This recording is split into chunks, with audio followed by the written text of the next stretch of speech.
अमीरुन फकीरी व हुसैनुन वजीरी। कहा मेरे जमीर का नाम मोहम्मद है, मेरे अमीर का नाम अली है, मेरे वजीर का नाम हुसैन है, मेरे फकीर का नाम जिब्राइल। और फिर फरमाया कि सुन माविया, मैं जिस जिस गोद में पला हूं, मैं जिस जिस गोद में पला हूं, उन बीबियों की हर हर चादर कुरान का खिलाफ बन सकती है।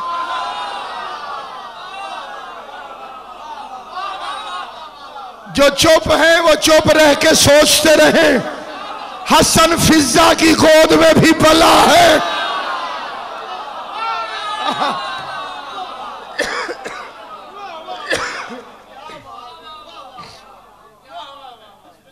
और अगला फिक्रा जो मेरे मौला ने कहा है, दुश्मन के दरबार में दुनिया जिसे खामोश कहती है, जिसे चुप कहती, तो दुश्मन के दरबार में कहने लगा कि अबू सुफियान के बेटे, अगर मैं चाहूं तो हब्बा से लेके जहरा तक अपनी हर मां का किरदार बताता हूं।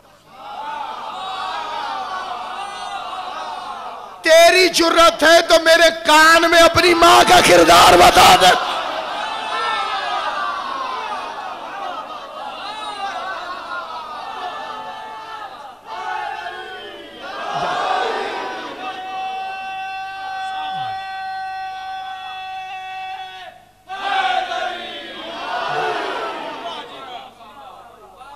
ये कुछ चीजें जिन्हें हमें भी दुरुस्त करना जरूरी है। मसलन इमाम हसन अलैहिस्सलाम के साथ एक टाइटल लिखा जाता है शहजादा अमन, तौहीन इमामत है। ये बैरूनी प्रोपेगेंडे का शिकार हैं वो लोग जो इमाम हसन को शहजादा अमन लिखते हैं। इमाम हसन तो बहुत अच्छे थे, उन्होंने सुलह कर ली थी। ये इमाम हुसैन पर हमला करते हैं, ये फिक्र कह कि वो बहुत अच्छे थे, उन्होंने तो सुलह कर ली थी। इमाम हुसैन ने जंग की। दोनों भाइयों में बड़ा फर्क है। दोनों भाइयों में फर्क होता तो पैगंबर दोनों को जुल्फे कौन पकड़वाते? दो भाइयों को एक नबी ने आधी आधी जुल्फे पकड़वा दी। आप साइकिल का हैंडल दो बंदों को नहीं देते, एक इधर मोड़ेगा दूसरा इधर मोड़ेगा। पैगंबर ने दोनों को जुल्फे पकड़वा के बताया इख्तलाफ वाला घर नहीं है, जिधर मेरा हसन मोड़ेगा उधर मेरा हुसैन। गौर फरमा रहे हैं, बात क्या है, आसान कर दूं। आप एक डॉक्टर के पास गए, डॉक्टर के पास गए, चेकअप करवाया, उसने दवाइयां लिख के दे दी, ये मेडिसिन खाओ ठीक रहो।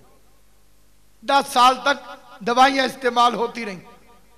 10 साल के बाद तबीयत फिर खराब हो गई, अब जाके फिर चेकअप कराया। अब के जिस डॉक्टर के पास गए उसने कहा ऑपरेशन हो। अब बंदा सोचने बैठ जाए, वो डॉक्टर ठीक था कि ये ठीक है?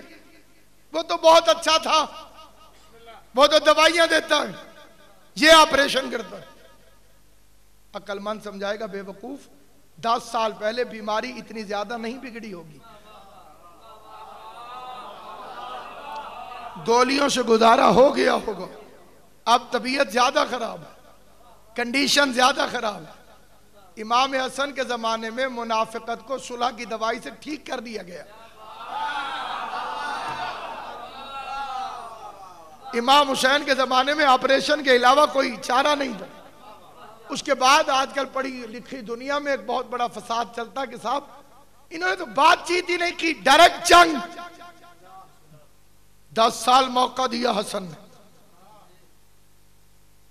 कि बातचीत कर लूं और फिर देखो। एक और फिक्रा कहता हूं, और मेरी एक तालिब इल्माना ख्वाहिश है आप हजरात से, छोटे बच्चों से बिलखसूस, बड़े हो जाना, खुदा तुम्हें जवान करे, बूढ़ा करे, लंबी जिंदगी दे, इस फिक्रे को कभी ना भूलना, क्योंकि ये फिक्रा खिताबत नहीं है, मजहब शिया है।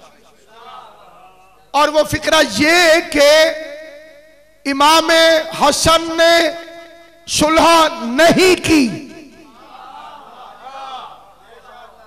ठीक है, इमाम हुसैन ने जंग नहीं की, हसन से सुलह की गई, हुसैन से जंग की गई।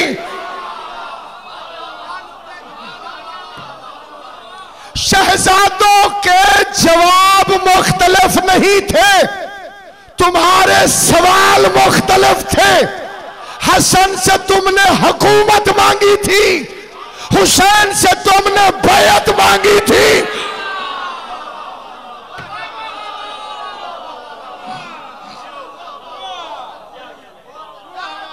जिससे हुकूमत मांगी थी उसने ताज को जूती की नोक पे रखो, कल लिख के दो आज के बाद अली को गालियां नहीं दोगे। उसने लिखा कि ले जा तख्त, मेरे बाप की इज्जत का सदका है। हाय हाय, ले जा मेरे बाप की इज्जत का सदका। क्या कहने मौला हसन, मैंने बड़े बड़े मुनाफिक मौलवियों को ये बात मानते हुए देखा। हाँ साहब, ये गलती तो उससे हुई थी, अली पर तबर्रा कराता था, किसी का बाप भी ना मानता।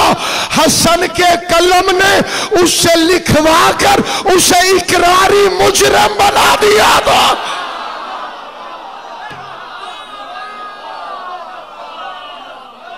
मेरे मौला ने लिखवाया। सलामत हो।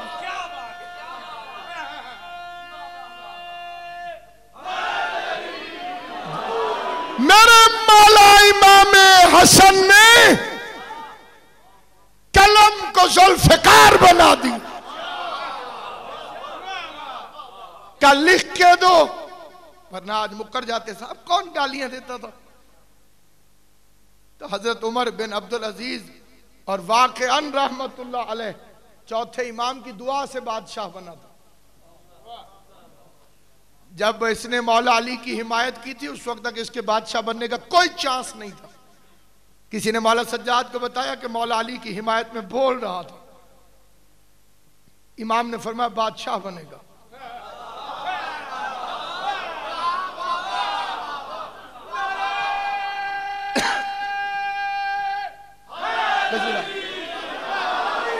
अली की हिमायत करो, फकीर भी हुए तो बादशाह बन जाओगे। अली का बुग़्ज़ छोड़ दो, बादशाह भी हुए तो फकीर बन जाओगे। इसने क्या किया? उमर बिन अब्दुल अजीज ने जब इसे खिलाफत मिल गई, इसने एक यहूदी को सिखाया। वो भरे दरबार में आ गया, कहने लगा मुझे मुसलमानों के बादशाह की बेटी का रिश्ता चाहिए। यहूदी को पूरे दरबार को तैश आ गई, तलवारें निकाल। शर्म नहीं आती? काफिर होकर मुसलमानों के बादशाह की बेटी का रिश्ता मांगता। यहूदी ने कहा फिर अली कौन था जिसे तुम्हारे नबी ने बेटी दे दी थी? शर्म नहीं आती? उसे गालियां देते हो।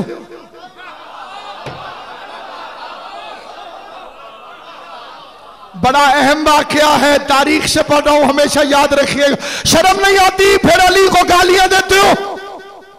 उमर बिन अब्दुल अजीज ने हुक्म दिया खबरदार तबर्रा बंद करवाओ अली से। जुम्मे के खुतबे से अली पर तबर्रा खत्म हुआ। 82 साल सिंध से लेके अफ्रीका तक हर मस्जिद में अली पर तबर्रा होता। पाकिस्तान टेलीविजन पर एक प्रोग्राम था, मेरे साथ एक मौलाना बैठे थे। जाहिर है कि वो पहले शर्त लगाते हैं कि ऐसी वैसी कोई बात नहीं करनी। तो मैंने कहा मुझे तो आती नहीं, ऐसी वैसी बात क्या होती है मैं तो पता ही नहीं। और मौलवी साहब ने खुद कर उनका अल्लाह हजरत उमर अपने अब्दुल अजीज पर रहमत नाजिल करे। उन्हें जुमे के खुतबे से मौला अली पर सब व शितम यानी तबर्रा बंद कराया। अभी मेरी बारी थी नहीं लेकिन मैं बोल पड़ा। मैंने कहा अल्लाह हजरत उमर बिन अब्दुल अजीज पे वाकई रहमत करे, उन्होंने अली पर तबर्रा बंद करवाया। अल्लाह उसमें लानत करे जिसने शुरू करवाया। खुदा उसमें लानत करे।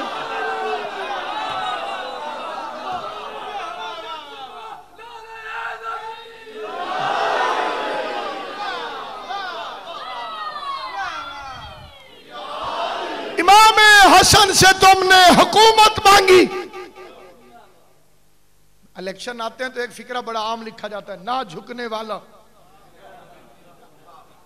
ना बिकने वाला। आपने मेरे पास कोई अमानत रखी, तो में कोई साहब पहुंच गए, तुम्हारे पास मौलवी फुला चीज है, जी है, 1 लाख रुपया ले लो, हमें दे दो। मैंने कहा पैसे थोड़े हैं, मेरा ईमान इतना सस्ता नहीं, थोड़े पैसे बढ़ाएं। 5 लाख तक चला गया, मैंने उसे अमानत दे दी। इसे कहते हैं बिकने वाला। फर्ज करें मैं 50 करोड़ पे भी नहीं मानू, उसने पिस्टल निकाल ली, रिवॉल्वर। लालची तो मैं नहीं था, डरपोक था। रिवॉल्वर देखते ही मैंने अमानत उसे दे दी। इसे कहते हैं झुकने वाला। सलामत रहे, आबाद और शाद रहे, मौला आपको सलामत रहे। हुकूमत हसन के सामने लालच बनकर आई, तख्त को ठोकर मार के बताया इमामत बिकती नहीं है। हुकूमत करबला में धमकी बनकर आई, गर्दन कटा के बताया इमामत झुकती नहीं है।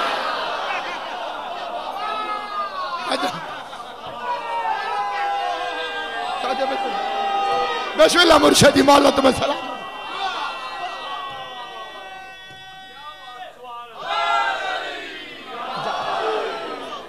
और मिंबर गवाह है, सैयदजादे के प्यार में जुल्फी शाह साहब के हुक्म में बड़ी मुश्किल से जिस तरह मैं आया हूं, मैं जानता हूं, ये मेरा मौला जानता है, और आपने हक अदा कर दिया। और मैं अपनी तालिब इल्माना गुफ्तगू को आपकी मजीद तवज्जो चाहता हूं, इस मोड़ पे मोड़ना चाहता हूं कि मेरा मौला इमाम हसन शाम जाने लगा। वहां एक मोची था, जूतियां सीने वाला। पता चला कि सुबह मदीना शाम में आ रही है।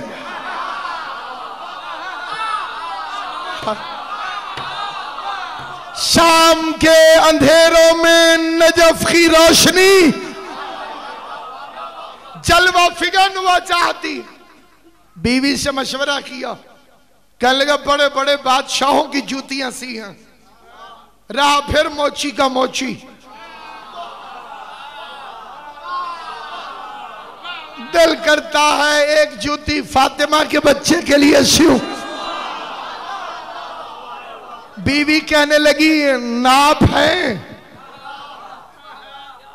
नाप जरूरी है। उसने कहा आले मोहम्मद हैं, इनके मौजज़े तो मशहूर हैं, मैं खुली खुली सी देता हूं, जूती खुद ब खुद इमाम के कदमों से लिपट जाए। बड़ी अकीदत से साहब जूती सीने लगा। 2 रकात नमाज, 1 टांका। और ये घर खुलूस को कभी नहीं ठुकराता। वो दिन आ गया जब इमाम हसन शाम आए, दरबार सजा हुआ। यूरोप का असर शाम पर, बॉर्डर पर है, इसलिए ये जितने भी फितने